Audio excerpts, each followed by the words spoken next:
오늘 새벽 우리에게 주신 하나님의 말씀은 에베소서 3장 16절에서 19절 말씀입니다. 신약성경 312면입니다. 우리 3장 16절에서 19절의 말씀 한 절씩 교독하겠습니다. 그의 영광의 풍성함을 따라 그의 성령으로 말미암아 너희 속사람을 능력으로 강건하게 하시오며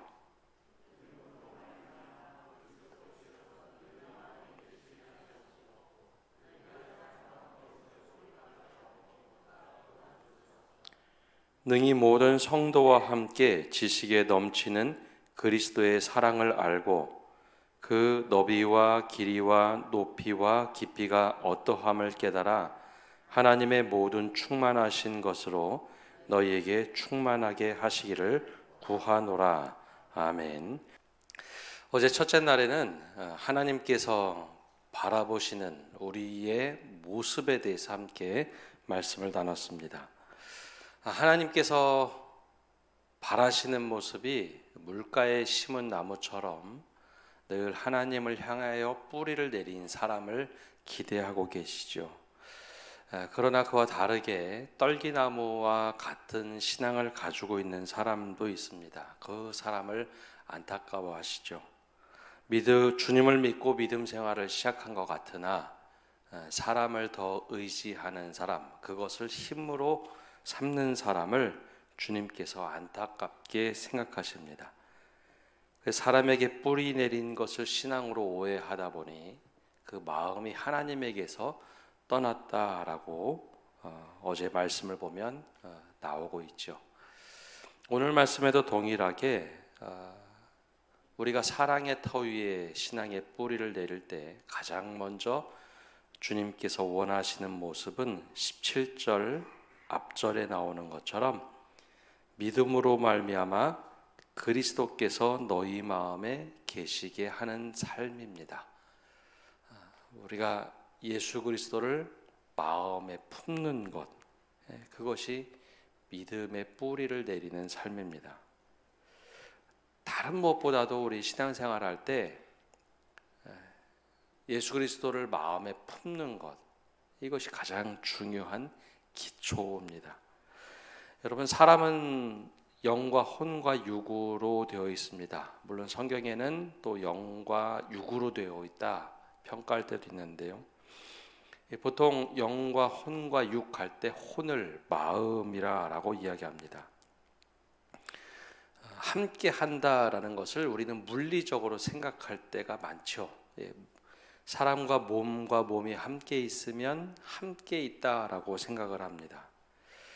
그런데 마음이 함께 하지 못하면, 즉 마음이 떠나 있으면 몸이 함께 있어도 그것을 함께 있다라고 말하기가 참 어렵습니다.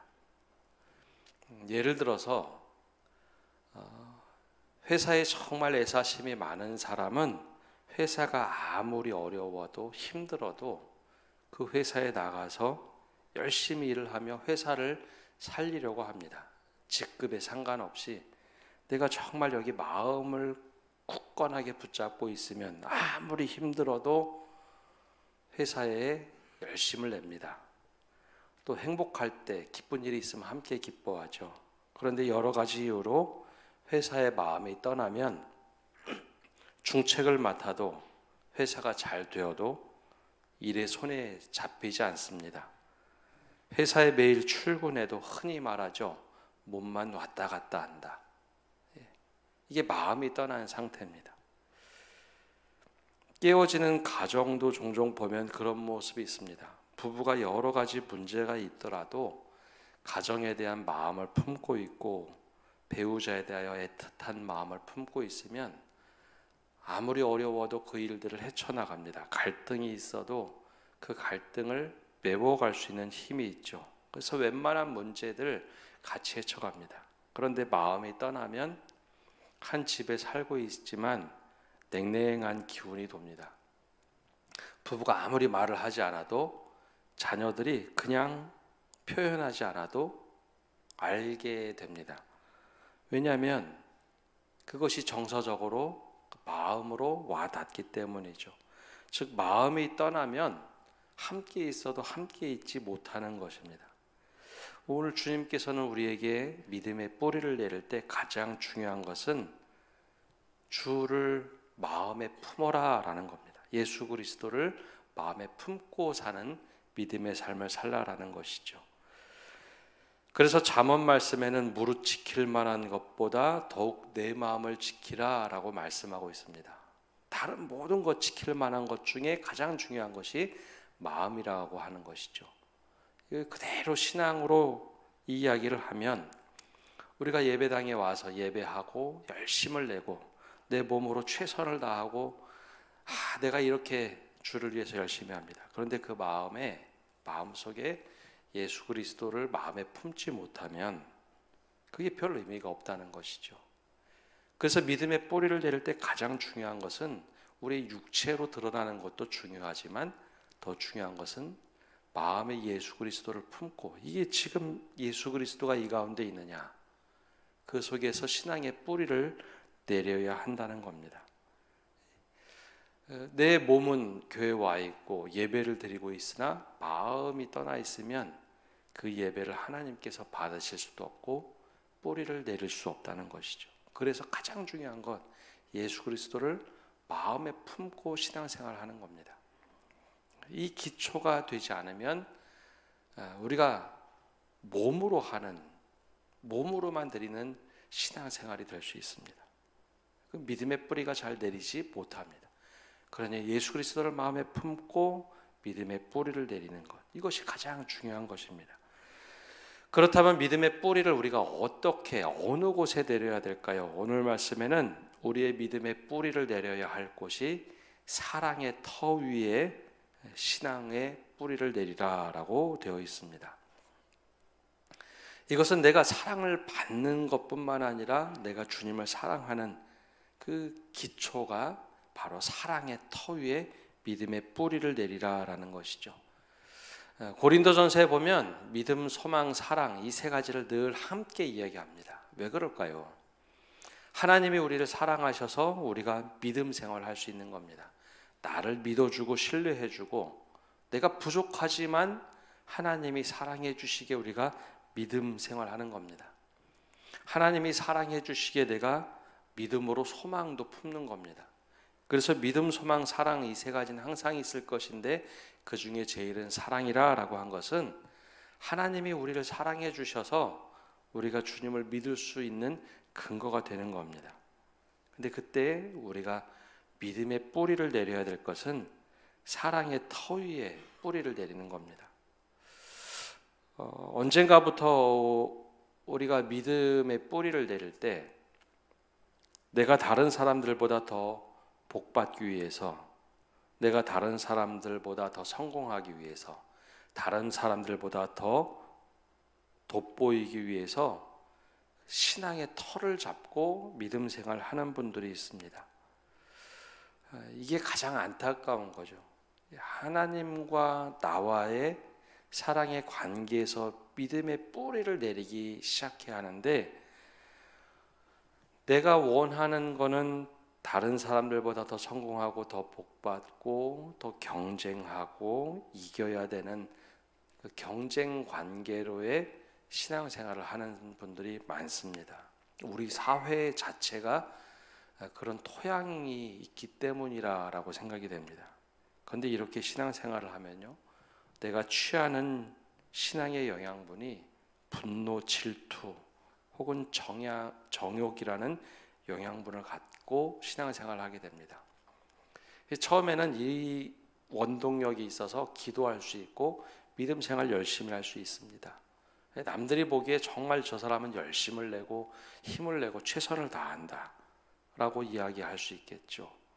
근데 하나님께서 원하시는 것은 그런 내 행동이 아니라 나 자신을 사랑하시는 하나님의 마음에서 시작합니다. 예를 들어서 이런 거죠.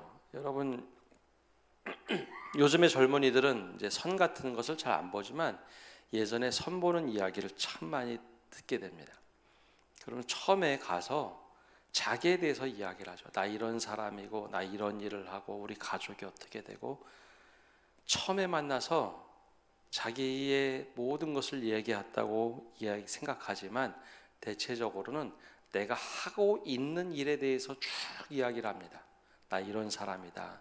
이런 회사에서 이런 일을 하고 집에서는 어떻게 하고.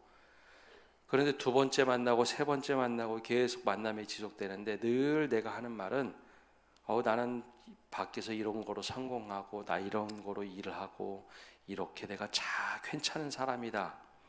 계속 반복해서 만남이 지속될수록 이런 얘기만 하면 같이 만나는 사람은 이 사람에 대해서 굉장히 답답함을 느낍니다. 처음에는 외적으로 뭐 하고 있는 일을 막 이야기하는 것 좋게 들리겠죠. 맞아, 이 괜찮은 사람이구나. 근데 조금 만남의 깊이가 조금이라도 깊어지면 이 사람이 어떤 생각을 하는지, 이 사람은 어떤 인성을 가지고 있는지, 이 사람은 어떤 성품을 가지고 있는지, 이 사람은 매사에 어떤 사고방식을 가지고 있는지 그 사람에 대해서 알기를 원하죠. 하나님도 우리가 믿는다라고 할 때 그 하나님이 그럼에도 불구하고 나를 용납해 주시고 나를 사랑하시는 그 사랑의 터 위에 내가 이렇게 부족해도 하나님이 나를 사랑하시는구나, 그 사랑의 터 위에 믿음의 뿌리를 내리는 게 진짜 믿음입니다. 근데 우리는 겉으로 드러난 내가 뭐하고 하나님 대단하죠. 아니요, 하나님 다 가지고 계신 겁니다. 하나님이 다 하실 수 있는 일입니다. 하나님이 정말 관심 가지고 계신 것은, 그래서 우리의 삶에 때로는 잘못되고 군더더기처럼 보이고 잘못된 모습이 있어도 그래, 내가 너를 사랑하는 거야, 너를. 그곳에 뿌리를 내려야 되는데 이곳에 뿌리를 내리지 못하다 보니 주변에 내가 그냥 가지고 있는 것, 하고 있는 것, 그걸 잔뜩 하나님 앞에 가서 이야기를 합니다. 하나님이 진짜 원하시는 것은, 그래, 그래서 너는 어떻게 생각하니? 너는 어떻게 이런 것들을 이해하고 있니? 독대에서 막 저 사람 때문에 힘들고 이 사람 때문에 힘들고 나 이것 달라고 기도하다가 하나님이 제일 중요한 거, 너는 그럼 어떤 사람이니? 라고 물어보면 그 다음부터는 기도할 말이 없습니다. 사랑의 터 위에 믿음의 뿌리를 못 내려서 그렇습니다. 하나님께서 정말 관심 가지고 있는 것은 내가 열심히 하는 그런 일들이 아니라 나 자신입니다. 그럼에도 불구하고 내가 사랑한다. 그 사랑의 터 위에 믿음의 뿌리를 내릴 때 비로소 하나님과 깊은 관계를 맺기 시작합니다. 믿음은 관계의 언어지 일의 언어가 아닙니다. 우리가 사역하러 주님을 만나고 주님을 믿는 게 아닙니다. 주님은 나와 깊은 관계를 맺기를 원하시는 거죠. 그래서 믿음의 뿌리를 사랑의 터 위에 깊게 내리면서 그럼에도 불구하고 내가 이렇게 못나도 하나님이 사랑하시는군요, 그걸 깨닫기 시작하면 우리가 다른 사람을 대하는 태도가 달라지기 시작합니다. 흔히들 얘기하죠. 여러분, 사랑이 없는 믿음은 율법주의로 흐르는 경우가 참 많이 있습니다. 이야기 많이 들어서 진부하게 느껴지죠.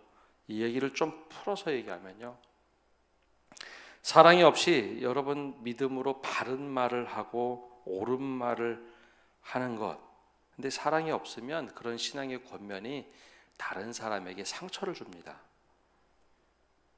성경에 있는 내용을 이야기하면 마치 베드로가 말씀을 전했던 것처럼 수많은 사람들이 회개하고 맞아, 이 말씀 콕 집어서 저 사람에게 이야기해주면 회심할 거야.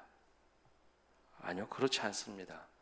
훨씬 더 사람들에게 상처를 많이 줍니다. 사랑이 결여되어 있는 신앙의 표현들은 상처를 줍니다. 그건 주님의 영역이죠. 하나님의 영역입니다. 복음서에 그렇게 많이 나오는 사람들 중에 대표적인 사람들이 바리새인들이었습니다. 옳은 말을 합니다. 말씀대로 행동합니다. 그런데 이상하게 사람들에게 상처 주는 이야기가 가득 차 있습니다. 더 나아가서 예수님을 십자가에 못 박을 때도 그들의 옳은 논리로 예수님을 십자가에 못 박게 되죠. 우리가 이 말씀을 보면서도 우리가 비슷하게 할 때가, 아니 똑같이 할 때가 많이 있습니다. 바른 말을 하는데 사랑이 없으면 그 직선적으로 이렇게 사람들을 신앙으로 공격하게, 사람들을 훨씬 더 상처를 많이 줍니다.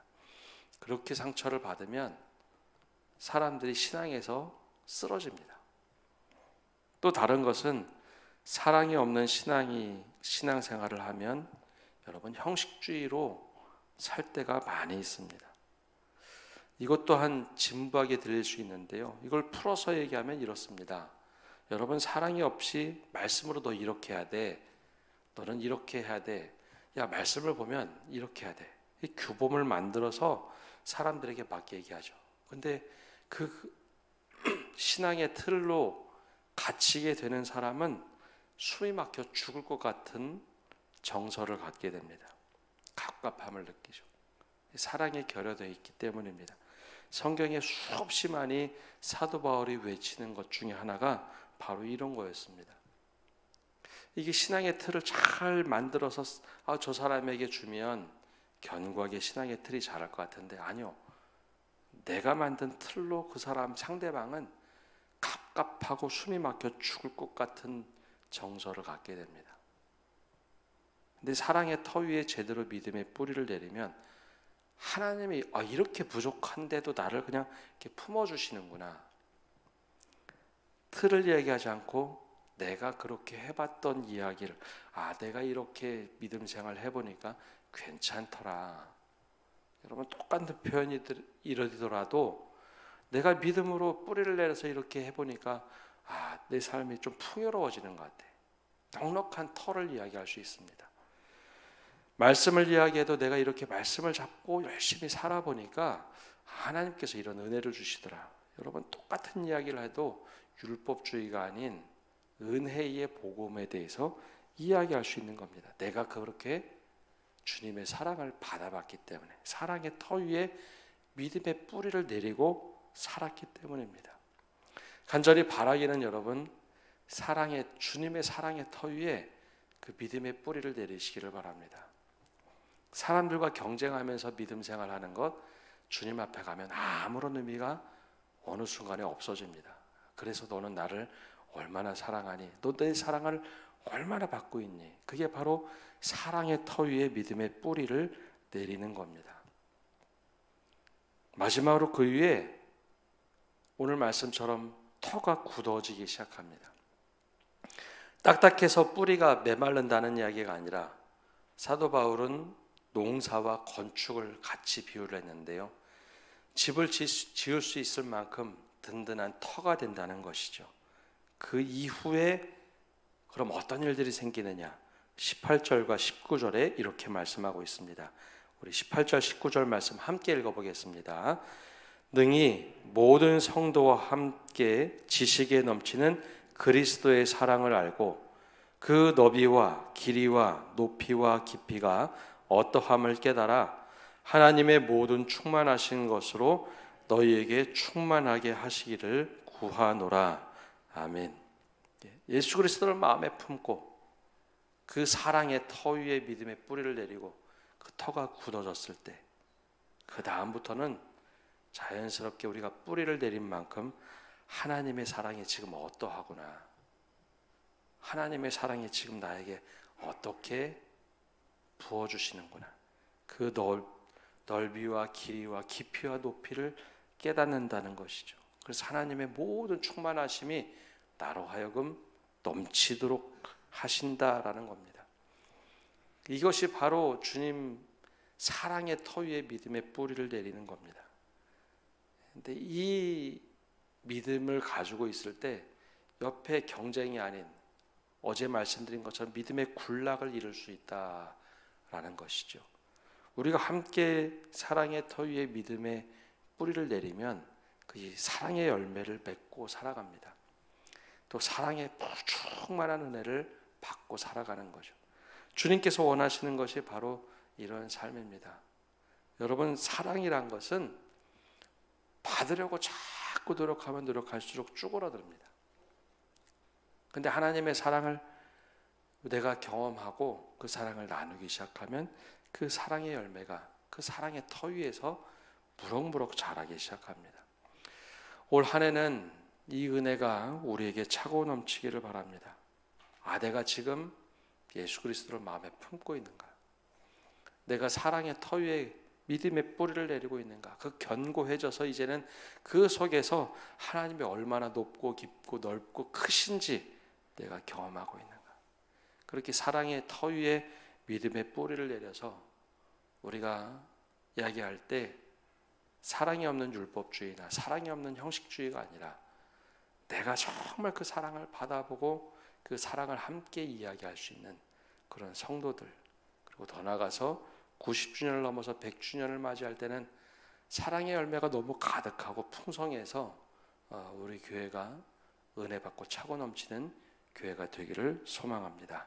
기도하겠습니다. 주님, 다른 무엇보다도 우리가 예수 그리스도를 마음에 품고 살아가는 저희가 되게 하여 주시옵소서. 몸은 교회에 와 있는데 내 마음이 흔들리고 있지는 않은지 우리 마음을 다시 한번 다잡게 하여 주옵소서. 우리 마음을 지킬 수 있는 그런 믿음을 주시고 예수 그리스도를 마음에 품고 살아가는 저희가 되게 하여 주시옵소서. 다른 무엇보다도 사랑의 터 위에 믿음의 뿌리를 내리게 하여 주시옵소서. 내가 더 잘되고 내가 더 복받고 내가 더 뛰어나고 내가 더 괜찮은 사람 되는 것, 그것보다도 주님이 주신 그 사랑의 터 위에 믿음의 뿌리를 내려서 주님께서 나에게 너 어떤 사람이 되기를 원하느냐라고 물어보실 때, 내가 정말 더 사랑하는데 너 어떤 사람이냐라고 물어보실 때 내가 주님께 사랑받고 있는 사람입니다. 내가 이렇게 부족해도 사랑받고 있는 사람입니다. 그 사랑의 터 위에 믿음의 뿌리를 내리는 저희가 되게 하여 주시옵소서. 더 나아가서 주님, 그 터가 견고해져서 내가 주님으로부터 받는 모든 것들이 정말 주님의 충만함으로 차고 넘쳐 나에게도 그 주님의 충만함이 드러나는 그런 사람이 되게 하여 주시옵소서. 오늘 새벽에도 이 사모함을 가지고 주님께 기도합니다. 우리에게 은혜 내려 주시옵소서. 이제는 예수 그리스도의 은혜와 아버지 하나님의 크신 사랑과 성령님의 교통하심과 위로하심이 오늘 예배를 드리고 주님께서 원하시는 사랑의 터 위에 믿음의 뿌리를 내드리겠습니다. 다짐하고 결단하는 모든 성도들과 믿음의 권속들 위해 이제로부터 영원까지 함께 하시기를 간절히 축원하옵나이다. 아멘.